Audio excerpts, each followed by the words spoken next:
ഒരു കുഴപ്പമില്ല. ദേശീയ വിദ്യാഭ്യാസ നയം 2020 ഞാൻ ആ ഓ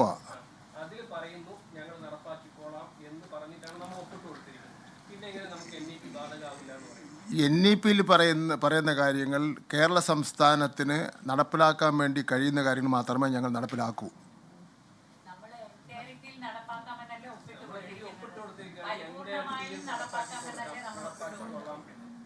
പരിപൂർണമാണെന്ന് പറഞ്ഞിട്ട് ഓരോ വാക്കും എടുത്ത് നടപ്പിലാക്കാൻ വേണ്ടി പറ്റുമോ? ഏതാ ഒരു മാറ്റവും വരുത്തിയിട്ടില്ല.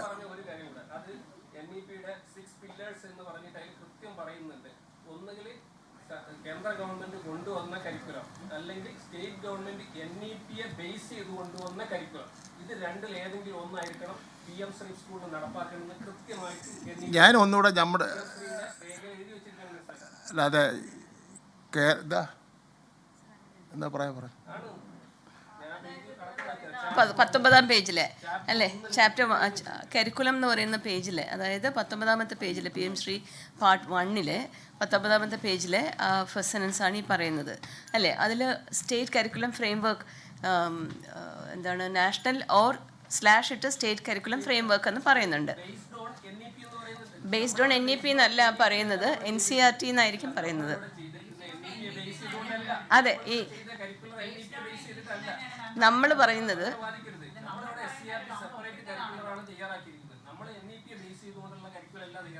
ഒരു മിനിറ്റ് SCERT നാഷണൽ കരിക്കുലം ഫ്രെയിംവർക്കിനെ ബേസ് ചെയ്ത് KCF 23 പബ്ലിഷ് ചെയ്തിട്ടുണ്ട്. അത് നമ്മുടെ സെൻട്രൽ ഗവൺമെൻറ് അംഗീകരിച്ചാണ്, മിനിസ്ട്രി ഓഫ് എഡ്യൂക്കേഷൻ അംഗീകരിച്ചതാണ്. അതനുസരിച്ചാണ് പാഠ്യപദ്ധതി റിവിഷൻ ഇവിടെ വരുത്തിയിരിക്കുന്നത്. അതനുസരിച്ചാണ് നമ്മുടെ ഇവിടെ പാഠപുസ്തകം ഇറക്കിയിരിക്കുന്നത്. അപ്പം ഇത് ഒരു സീക്വൻസ് ആയിട്ട് ഇങ്ങനെ പോകുന്നുണ്ട്.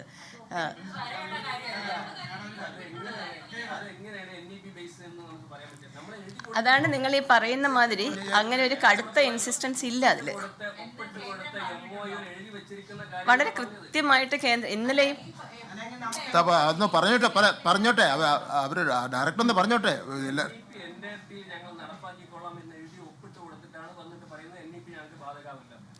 NEP ബാധകമാകുന്നില്ല അല്ലെന്നാണ് പറഞ്ഞത്. എൻറ്റയർറ്റി എന്നുള്ള വാക്കാണ് ഈ പറയുന്നത്. ആ എൻറ്റയർറ്റിയിൽ അതാണ് ബഹുമാനപ്പെട്ട മന്ത്രി പറഞ്ഞത്, നമുക്ക് എന്തെങ്കിലും ബുദ്ധിമുട്ടുള്ള ഒരു പ്രൊവിഷനും നമ്മൾ ഒന്ന് കേക്ക് ഒരു സെക്കൻഡ്. PM ശ്രീ സ്കൂൾ ഇതെല്ലാവർക്കും ഉണ്ടാവും, കയ്യിൽ ഉണ്ടാവും. അതിന്റെ 19-ാമത്തെ പേജിലുള്ള കാര്യമാണ് സുപ്രിയ മാഡം പറയുന്നത് കേൾക്കണം. Curriculum in PM Shri school shall follow the national curriculum framework / state curriculum framework developed in accordance with the new curricular and pedagogical structure of national education policy. അത് തന്നെയാണ് നമ്മൾ പറഞ്ഞുകൊണ്ടിരിക്കുന്നത്. കേരളത്തിലുള്ള KCF 2023 നമ്മൾ രൂപീകരിക്കുമ്പോൾ ദേശീയ തലത്തിൽ വന്നിട്ടുള്ള എല്ലാ മാറ്റങ്ങളെയും പരിഗണിച്ചുകൊണ്ടാണ് നമ്മുടെ കരിക്കുലം ഡെവലപ്പ് ചെയ്തിട്ടുള്ളത്. നമ്മൾ ചെയ്തിട്ടുള്ള കാര്യമാണ് ഞാൻ പറയുന്നത്. അല്ല ഒരു കാര്യം കൂടി ഞാൻ പറയാം എൻ്റെ സുഹൃത്തെ, ഞാൻ ഒരു കാര്യം പറയാം. NEP അംഗീകരിക്കുന്നില്ലെന്ന് നമ്മൾ പറഞ്ഞിട്ടുള്ളത് ശരി തന്നെയാണ്. അങ്ങനെയുള്ള ഒരു നിലപാട് ഈ ലോകം അവസാനിക്കുന്നവർ ആ നിലപാട് നിൽക്കണമെന്നില്ല. കാലഘട്ടത്തിന് അത് നിങ്ങൾക്കൊക്കെ അറിയാവുന്ന കാര്യം. ലോകത്തെമ്പാടും മാറിക്കൊണ്ടിരിക്കുന്ന വിദ്യാഭ്യാസ സമ്പ്രദായം ഉണ്ടെന്ന്. ഇപ്പോൾ പല രീതിയിലുള്ള വിദ്യാഭ്യാസ സമ്പ്രദായമുണ്ട്. ആ സമ്പ്രദായത്തിൽ നിന്ന് മാറി നിൽക്കാനൊന്നും കേരളത്തിന് കഴിയില്ല. അപ്പോൾ അതുകൊണ്ട് NEP-യുടെ കാര്യത്തിൽ മാത്രമല്ല, ഞാൻ പറഞ്ഞു തരട്ടെ, NEP-യുടെ കാര്യത്തിൽ മാത്രമല്ല, വിദ്യാഭ്യാസ രംഗത്തായിരുന്നാലും ടൂറിസം രംഗത്തായിരുന്നാലും ലോകബാങ്കിൻ്റെ കാശ് വാങ്ങുന്ന കാര്യത്തിലായിരുന്നാലും അതുപോലെ തന്നെ അത്തരത്തിലുള്ള സ്വകാര്യ സ്ഥാപനങ്ങളെ കേരളത്തിലേക്ക് കൊണ്ടുവരുന്ന കാര്യത്തിലായിരുന്നാലും അതിലൊക്കെ തന്നെ ഈ നമുക്ക് ഐക്യകേരള രൂപീകരണത്തിന് ശേഷം ഉള്ള കുറേ ആ കാലഘട്ടം മുതൽ എടുത്തിട്ടുള്ള ഓരോ നയം എടുത്തു നോക്കിയാൽ അതിൽ നിന്നൊക്കെ വ്യത്യാസമായിട്ട് മാറി എടുത്തിട്ടുണ്ട്. അത് എടുക്കേണ്ടി വരും നമുക്ക്. അല്ലാതെ എല്ലാ കാലഘട്ടത്തിലും ഒരേ നയത്തിൽ പിടിച്ചുകൊണ്ട് നിൽക്കാൻ വേണ്ടി പറ്റില്ല. ആദ്യം ഇടതുപക്ഷ ജനാധിപത്യ മുന്നണി ആദ്യം ഒരു നയം ഉണ്ടായിരുന്നല്ലോ, ലോകബാങ്കിൽ നിന്ന് കാശ് വാങ്ങില്ല. ഞങ്ങൾ അത് നാട്ടിലെയും രാജ്യത്തിൻ്റെയും സ്ഥിതി മനസ്സിലാക്കിക്കൊണ്ട് വാങ്ങാൻ വേണ്ടി തീരുമാനിച്ചു. അതല്ലാതെ എല്ലാ കാലത്തും ഒരു NEP-യിൽ പിടിച്ച് ഞങ്ങൾ കിട്ടേണ്ട കാശ് വാങ്ങാൻ വേണ്ടി പാടില്ല.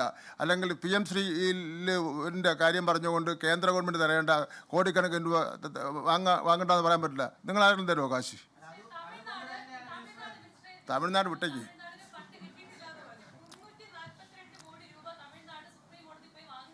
അത് വാങ്ങട്ടെ തന്നെ, അത് നന്നായിരിക്കട്ടെ.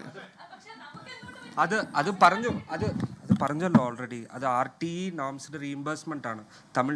പ്രൈവറ്റ് സ്കൂൾസിൽ ഈ പുവർ ചിൽഡ്രന് റിസർവേഷൻ ഉള്ള കാര്യത്തിലാണ് അവർ പൈസ വാങ്ങിയിട്ടുള്ളത്. കേരളത്തിൽ അത് ആവശ്യമില്ല. എല്ലാ സ്ഥലത്തിലും ആവശ്യമായ ഗവൺമെന്റ് സ്കൂൾ ഉള്ളത് ആ RTE കാര്യം കേരളത്തിൽ നടപ്പിലാക്കേണ്ട ആവശ്യം പോലും ഇല്ല. തമിഴ്നാട് റീഇംബേഴ്സ്മെന്റ് വാങ്ങിയത് RTEയുടെ റീഇംബേഴ്സ്മെന്റ് ആണ്. അതാണ് നിങ്ങൾ വായിക്കുന്നത്. നിങ്ങൾ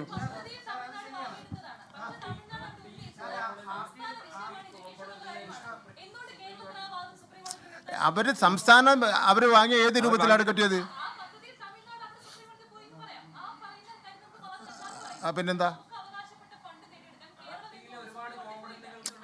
ഞാൻ പറഞ്ഞല്ലോ, നിങ്ങൾ ആഗ്രഹിക്കുന്ന കേരളം, പ്രത്യേകിച്ച് വിദ്യാഭ്യാസ വകുപ്പ് എന്തുകൊണ്ട് സുപ്രീം കോടതിയിൽ പോയില്ലെന്നുള്ളതാണ്. ഞങ്ങൾ ഇടതുപക്ഷ ജനാധിപത്യ മുന്നണിയും മന്ത്രിസഭയും തീരുമാനിച്ചിട്ടുള്ളത് പൊതുവായിട്ടുള്ള കാര്യങ്ങളെല്ലാം ഉൾക്കൊള്ളിച്ചുകൊണ്ട് ഒരുമിച്ച് ഒരു കേസായിട്ട് പോയാൽ മതി തീരുമാനിച്ചു. അത് നിങ്ങൾക്കൊരു ബുദ്ധിമുട്ടും തോന്നേണ്ട കാര്യമൊന്നുമില്ല. മന്ത്രിസഭയിൽ എന്തെല്ലാം കാര്യങ്ങൾ എതിർപ്പ് വരും? അത് പുതിയ കാര്യമല്ലല്ലോ അത്. മുന്നണിയിലൊക്കെ ചർച്ച ചെയ്തിട്ടുണ്ട്. അല്ല, അത് ബിനോയ് വിശ്വം പിന്നെ പറഞ്ഞത് ശരിയായിരിക്കും ചിലപ്പോൾ.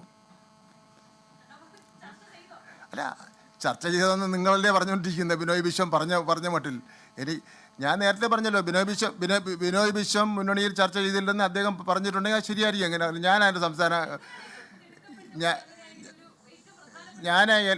ഞാൻ ഇപ്പം പറഞ്ഞ കേൾക്കാദ്യം ഇങ്ങനെ ഇടുന്ന ബോളുണ്ടാക്കിയ എങ്ങനെ? LDFിൻ്റെ സംസ്ഥാന കമ്മിറ്റി യോഗത്തിൽ ഞാനില്ല. അതുകൊണ്ട് LDFിൽ ചർച്ച ചെയ്തല്ലോ എന്നൊന്നും എനിക്കറിയില്ല. ചോദിച്ചല്ലോ, ഇവിടെ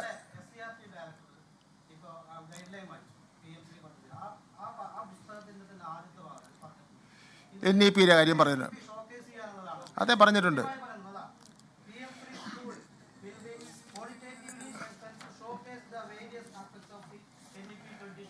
ഞാനത് പറഞ്ഞല്ലോ.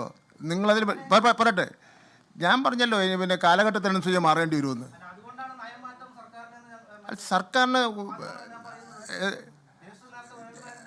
അതെല്ലാം ഒരു നയമാറ്റമാണ്. അല്ലല്ല അങ്ങനെയല്ലോ. അല്ല, ഒരു നയത്തിൽ മാത്രം നമുക്ക് നിൽക്കാൻ വേണ്ടി പറ്റുമോ? കാലഘട്ടത്തിൽ വന്നുകൊണ്ടിരിക്കുന്ന മാറ്റങ്ങൾക്കനുസരിച്ച് നമ്മളും മാറണ്ടേ? അത് സർക്കാർ സമ്മതിച്ചല്ലോ. അപ്പോൾ ഞാൻ പറയുന്നത്, നമുക്ക് പിന്നെ നയം പറഞ്ഞിട്ട് ഈ കിട്ടേണ്ട 1500 കോടിയും അതുപോലെ കോടിക്കണക്കിന് രൂപ നഷ്ടപ്പെടണമെന്നാണ് പറയുന്നത്. ഒരു NEPയുടെ പേര് പറഞ്ഞിട്ട് ഈ കാശ് നഷ്ടപ്പെടാൻ വേണ്ടി ഗവൺമെൻറ് ആഗ്രഹിക്കുന്നില്ല. ഈ NEPയിൽ എന്താണ് കുഴപ്പം? ഒന്നൊന്ന് പറഞ്ഞേ. NEPയിൽ എന്താ കുഴപ്പമെന്ന് പറഞ്ഞേ.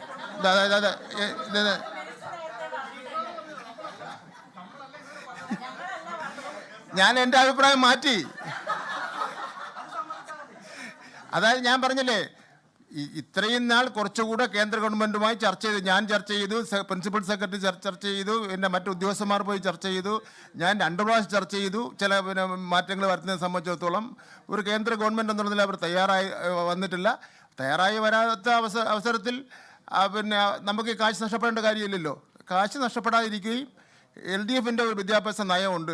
അത് പിന്നെ ഐക്യകേരള രൂപീകരണത്തിന് ശേഷം തുറന്നു വന്ന ഒരു വിദ്യാഭ്യാസ നയമുണ്ട്. അത് ഓരോ കാലഘട്ടത്തിലും മാറിയിട്ടുള്ള പ്രശ്നങ്ങളൊക്കെ തന്നെ ഉണ്ട്. ഞങ്ങൾ അതിൽ നിന്നും പിന്മാറുന്ന പ്രശ്നമില്ല. ലോകത്തെവിടെയായാലും ഏത് സമയത്തും 24 വാർത്തകളും ഓഗ്മെന്റഡ് റിയാലിറ്റി പാക്കേജുകളും എക്സ്പ്ലെയിനറുകളും വിശദമായി കാണാൻ ഞങ്ങളുടെ YouTube ചാനൽ നിങ്ങൾക്ക് സബ്സ്ക്രൈബ് ചെയ്യാം.